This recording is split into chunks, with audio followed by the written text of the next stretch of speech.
Why do we only say, "'tis the season" during the holidays? From a cultural standpoint, there are quite a few seasons beyond the basic winter, spring, summer and fall, like football, awards, open, or even mating season. The phrase, "'tis the season," however, only refers to one of them, the holiday season.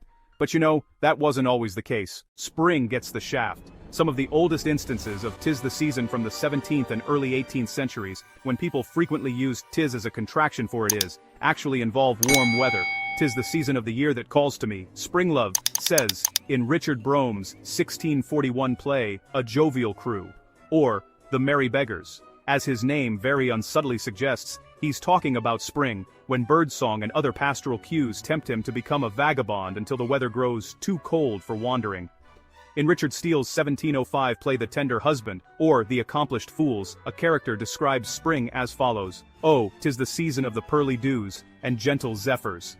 Poets and songwriters well into the 19th century continued to deploy "'tis the season" to celebrate springtime and all the renewal, beauty, hope, and romance it signaled after a long, hard winter. Here's an example from 1828. "'Tis the season of joy and delight, the season of fresh springing flowers. Young spring in her innocent beauty is bright, and leads on the rapturous hours." And a similar one from nearly 30 years later. "'Tis the season when deep holy feeling gushes up from the depths of the soul, in light, love and beauty revealing the music of spring's sweet control." But that's not to say 19th century writers weren't mentioning the expression in reference to the holidays. They were doing that too. British Bishop Charles Bloomfield opened a Christmas poem with the line, "'Tis the season for friends and relations to meet," in 1824.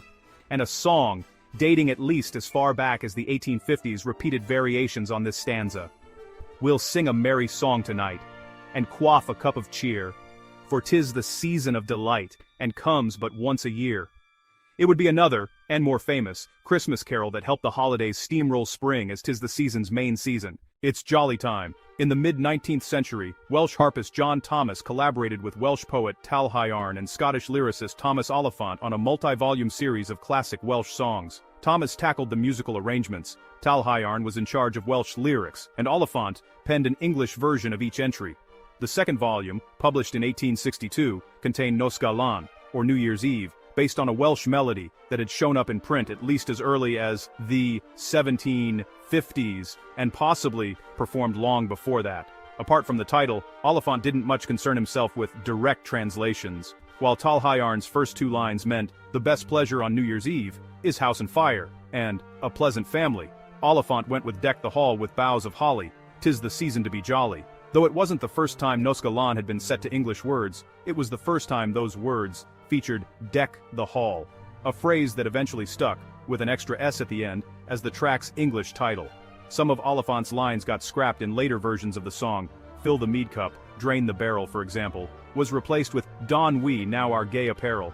But "'tis the season to be jolly" never fell out of fashion, even as "'tis" itself grew more archaic, and when "Deck the Halls" became a staple of American Christmas concerts during the early 20th century, it promulgated the notion that "'tis the season" could only mean one thing: it's Christmas time. By the mid-19th century, people had co-opted "'tis the season" for everything from holiday advertisements, like "'tis the season to be giving oomphies" from 1946, to holiday public service announcements, such as "'tis the season for food poisoning" from 1959.